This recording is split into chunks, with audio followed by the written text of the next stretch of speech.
अस्सलाम वालेकुम नाजरीन, आज हम बात करेंगे रबीउल अव्वल के खास मौके पर आने वाले चांद गिरहन के बारे में, जिसे सुर्ख चांद भी कहा जाता है।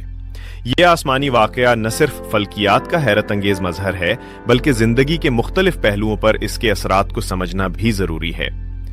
सबसे पहले जान लें कि चांद गिरहन उस वक्त होता है जब जमीन की साया चांद पर पड़ती है, जिसकी वजह से चांद सुर्ख या गहरे सुनहरी रंग का हो जाता है। ये कुदरती वाकया साइंस की नजर में एक खूबसूरत फल्कियाती अमल है। गिरहन के दौरान जो माहौल बनता है उसमें जज्बाती और नफसियाती तब्दीलियां आ सकती हैं। लोग अक्सर उस वक्त चिड़चिड़ेपन, गुस्सा और बेचैनी का सामना कर सकते हैं। इसलिए सुन्नत है कि इस दौरान सब्र और तहम्मुल का दामन हाथ से न छोड़ें। घर की सफाई, खुसूसन किचन की जगह अच्छी तरह करने की बहुत अहमियत है, क्योंकि गिरहन के वक्त घर में कचरा रखने से रिस्क में रुकावट आ सकती है। अल्टी पोजीशन में सोना या सर नीचे रखकर सोना भी बेहतर नहीं समझा जाता। साइंस की नजर से देखा जाए तो चांद गिरहन के दौरान माहौल में इलेक्ट्रोमैग्नेटिक तब्दीलियां होती हैं, जो इंसानी जिस्म और दिमाग की तवानाई पर असर डाल सकती हैं। ये असर खवातीन को थोड़ा ज्यादा महसूस होता है, क्योंकि उनकी जिस्मानी और जहनी साख्त खास होती है। इसीलिए इन दिनों सादा रहने और गैर जरूरी खतरात से बचने की हिदायत दी जाती है, ताकि मुमकिना मनफी तवानाइयां या जहनी दबाव से बचा जा सके। इस्लाम में भी इस वक्त की इबादत, दुआ और जिक्र को बहुत बड़ा सवाब समझा जाता है। ये रूहानी अमल इंसान को ताकत देता है और अंदरूनी तवानाइयों को मुस्बत सिमत में ले जाता है। जो हिदायत गिरहन के दौरान दी जाती हैं, वो मर्दों और खवातीन दोनों की हिफाजत के लिए हैं, ताकि इस कुदरती वाक़े के असरात से कम से कम नुकसान हो।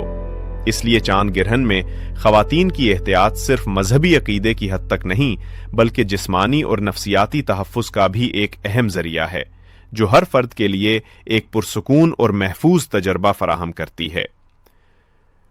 इस्लाम में चांद गिरहन को इबादत और दुआ के लिए बेहतरीन वक्त करार दिया गया है।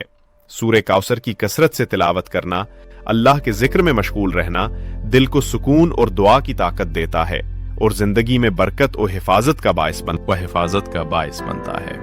गहराई से यह भी बताया गया है कि जब गिरहन शुरू हो तो 3 अनाज के दाने लेकर 108 मरतबा सूरे कौसर पढ़ें और अल्लाह के नाम से दुआ करते हुए वो दाने खा लें।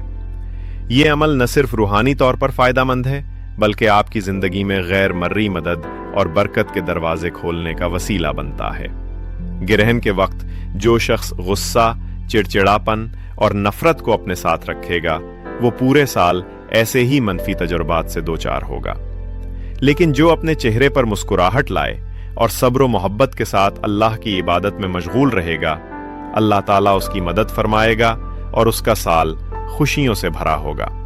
गिरहन का वक्त पाकिस्तान के वक्त के मुताबिक ये चांद गिरहन 7 सितंबर 2025 को रात 8:28 पर शुरू होगा और 8 सितंबर 2025 को रात 8:28 पर इख्तिताम पजीर होगा। 2025 की रात 1:55 पर खत्म हो जाएगा। लिहाजा इस पूरे अरसे में अपनी सोच, रवैये और अमल को मुस्बत रखना न भूलें। तो दोस्तों, ये थी चांद गिरहन के दौरान बरतने वाली चंद अहम रूहानी और साइंसी बातें। गिरहन को खौफ की नजर से न देखें, बल्कि इसे एक मौका समझें अपनी रूह को साफ करने और अल्लाह की कुर्बत हासिल करने का। अगर आपको ये वीडियो मालूमाती लगा तो लाइक और शेयर